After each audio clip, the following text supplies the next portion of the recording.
Dios al encuentro del hombre. Dios nos revela a sí mismo. En este tema, el anuncio, Dios revela su designio amoroso con nosotros, enviándonos a su Hijo amado, nuestro Señor Jesucristo, y al Espíritu Santo. Entonces hoy Dios es el que viene y nos encuentra. Así como vemos en el primer punto, el hombre busca a Dios, pero ahora Dios busca al hombre, que es mucho mejor que Dios nos busque. Nosotros andamos así como ciegos y no lo podemos ver. Dios dispuso en su sabiduría revelarse a sí mismo y darnos a conocer el misterio de su voluntad. O sea, que todos los hombres tengan acceso a Dios Padre mediante su Hijo Jesucristo hecho hombre. Así nos hace partícipes de la naturaleza divina. El ser humano puede conocer a Dios mediante la razón natural. Es un medio que podemos llamar ordinario. Pero Dios demuestra más su bondad con nosotros revelándose a sí mismo. O sea, no que nosotros lo busquemos, sino que Él mismo te sale al encuentro. Y o sea, por medio de la revelación divina, es una forma extraordinaria o sobrenatural de dirigirse Dios a nosotros o de hablarnos. Hay varias etapas de la revelación. Vamos a verlas rápidamente, cómo Dios se fue revelando a través de la historia. Las etapas de la revelación: una vez rota la unidad del género humano por el pecado, Dios hace una alianza con Noé. Después del diluvio, los hombres son agrupados según sus países, cada uno según su lengua y según sus clases. Y entonces vemos cómo Dios hace una alianza cuando sale el arco iris después de que hubo una inundación a nivel mundial, y les dice que va a haber una alianza, y es lo que conocemos el arco iris. ¿Se han visto el arco iris? Sí. Entonces así es esa la alianza de Dios. La contraalianza del hombre es poner los colores al revés y retar a Dios. Entonces es otro tipo de arco iris. Dios elige a Abraham para reunir a la humanidad dispersa. Dios elige a Abraham para hacer de él, a Abraham, es decir, el padre de una multitud de naciones.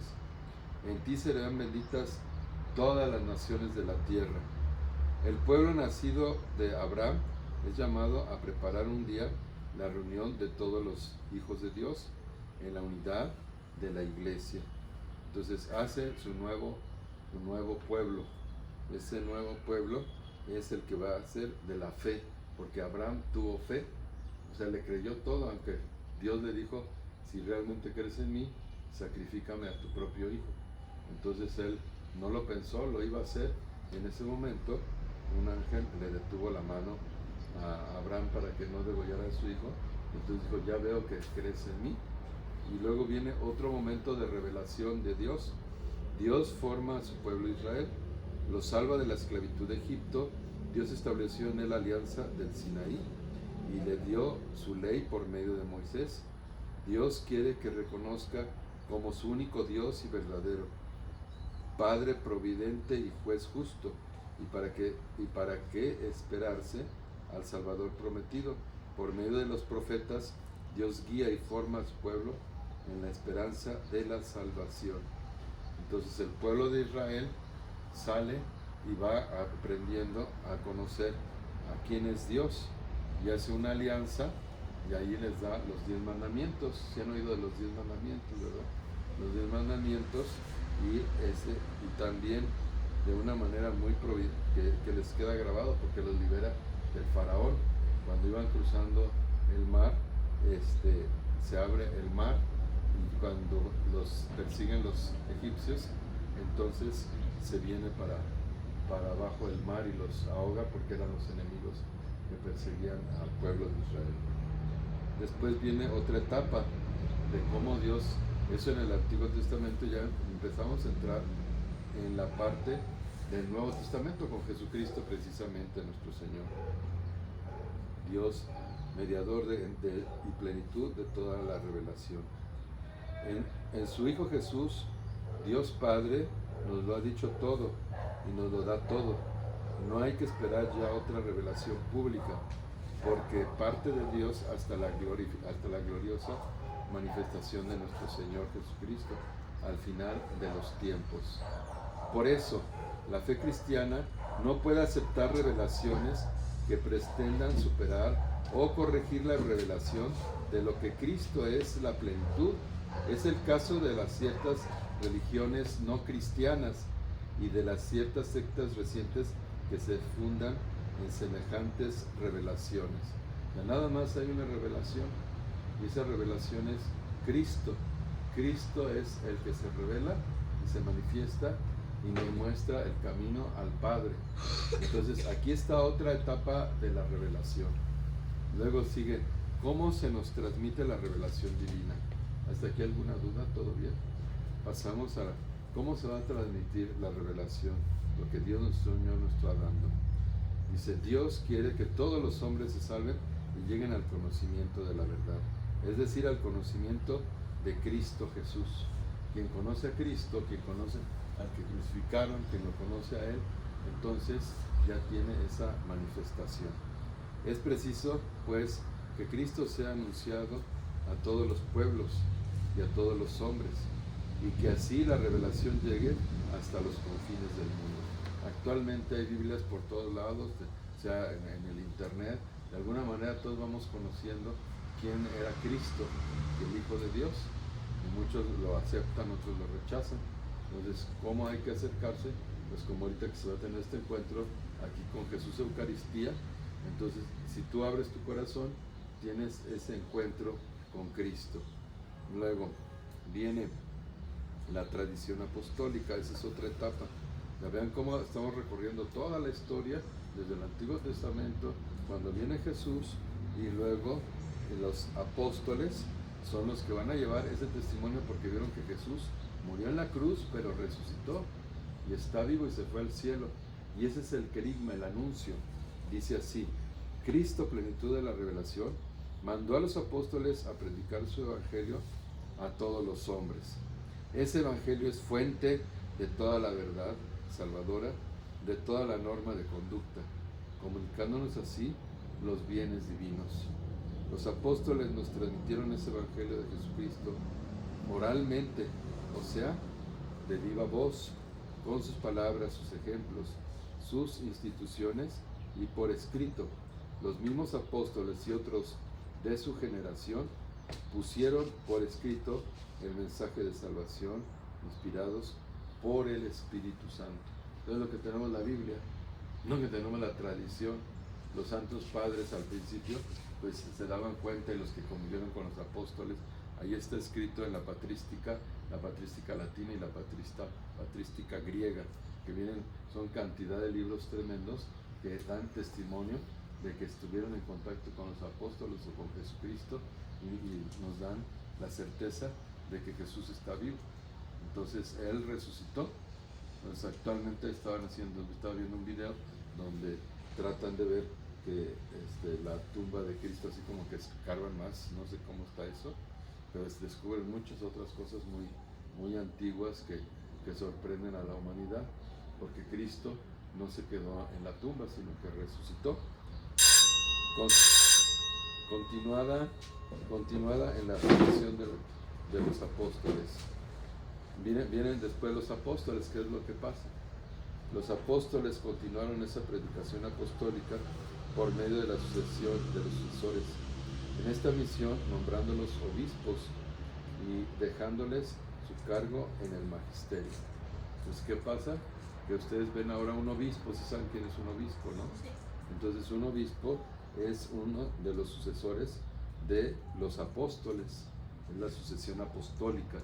O sea, que conocieron a Jesús, después salen los apóstoles y de ahí salen los sacerdotes, los presbíteros, los que decimos la misa, confesamos y llevamos la palabra de Dios.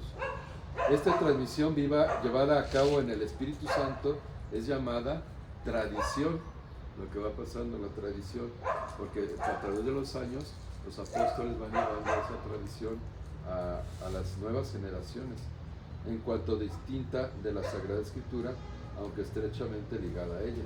O sea, siempre va a ser ligado a ella. Y ahí es donde nosotros tenemos la gracia de poder estar nosotros transmitiendo la palabra de Dios. La palabra de Dios va siguiendo. Vienen las preguntas. A ver, ¿cómo se ha revelado Dios? Gradualmente, ¿cómo ha sido? De pronto, gradualmente, es lo que estamos viendo. Gradualmente ha ido revelando su misterio mediante obras y palabras. O sea, no ha sido así de pronto, sino que poco a poco, a través de la historia, es como vamos conociendo la obra de Dios. Y hay que conocer cómo es Dios. Se manifestó a nuestros padres y les prometió la salvación. Otra pregunta: ¿cómo preparó Dios su proyecto de salvación? Lo preparó de la siguiente manera. Primero lo hizo con Noé. Selló una alianza eterna entre los vivientes. Primero eligió a Abraham y selló otra alianza con él y su descendencia. De él formó a su pueblo, al que le reveló su ley por medio de Moisés, y preparó a su pueblo por medio de los profetas para acoger la salvación. Entonces se dan cuenta cómo primero lo fue haciendo despacito. Llegó el momento del diluvio, y después viene el momento de Abraham. Después viene una alianza que lo hace con el pueblo. Ya formó un pueblo, porque cuando estaba Abraham, pues nada más era prácticamente él y su familia. Hablamos un poquito de Lot, que se fue a vivir a Sodoma y Gomorra, y que allí llovió fuego. Entonces, pero de ahí sigue el pueblo, se forma en el desierto con Moisés, y preparó a su pueblo por medio de los profetas para acoger la salvación. Nos vean esos momentos bien importantes dentro de la historia de la salvación. Y luego viene otra pregunta: ¿por medio de quién Dios se revela plenamente? ¿Por medio de quién? Se revela plenamente enviando ¿a quién? A su Hijo, quien ha establecido su alianza para siempre. El Hijo es la palabra definitiva de Dios Padre, de modo que ya no habrá otra resurrección. Entonces no podemos decir, no, pues hasta hay que esperar a que resucite el Hijo de Dios. El Hijo de Dios ya resucitó, y ahí es donde se revela quién es el Padre Celestial. Bueno, vamos a hacer una aclamación. Decimos: Dios habita en una luz inaccesible, pero ha querido revelarse a nosotros. Nosotros no podíamos conocer a Dios, pero Él habita y está con nosotros. Dios dijo a Abraham: en ti serán benditas todas las naciones de la tierra. Entonces todas las naciones de la tierra buscan a Dios. Ahorita, aunque veamos guerras y veamos problemas, el que no voltea a ver a Dios, pues se va por un camino de violencia, de venganza, de robo, de cosas que lo destruyen a uno. Y hay otro: Dios dijo a Abraham: en ti serán benditas todas las naciones de la tierra. Dios, por medio de su Hijo único hecho hombre, nos hace capaz de conocerle y amarle. O sea, solamente a través de Él. De otra manera no podemos conocerlo si no es a través de Él. Y luego dice: Cristo mandó a sus apóstoles a proclamar su evangelio a todos los hombres. O sea, cuando se va Jesús, asciende, ¿qué es lo que deja a sus apóstoles? Porque les envía el Espíritu Santo para que den ese testimonio a todos los hombres de que Cristo está vivo. Y luego, 5, la última: la palabra de Dios se nos transmite en forma oral por la tradición apostólica, que le van diciendo unos a otros. Fíjate que vino el Hijo del Hombre, vino Dios, hizo estos milagros, murió y resucitó, y está sentado a la derecha del Padre. Es lo que decimos en el creo en un solo Dios Padre Todopoderoso. Creo en Jesucristo, que murió y resucitó, y está sentado a la derecha, y vendrá de nuevo a juzgar a vivos y muertos. Por medio de la Sagrada Escritura, ambas constituyen un único depósito sagrado de la palabra de Dios. Y aquí tenemos un ejemplo. San Gregorio Magno nos dice que la Sagrada Escritura es una carta de Dios omnipotente a su criatura. Y entonces, y San Juan de Ávila, que la Sagrada Escritura es el cántaro que nos trae la sabiduría de Dios. San Ignacio Mártir añade, me acerco al Evangelio con el mismo respeto que el cuerpo de Cristo. Tu palabra me da vida. El Señor esté con ustedes y con tu espíritu. Y la bendición de Dios Todopoderoso, Padre, Hijo y Espíritu Santo. Amén. Dios es amor. El amor divino esté con todos nosotros.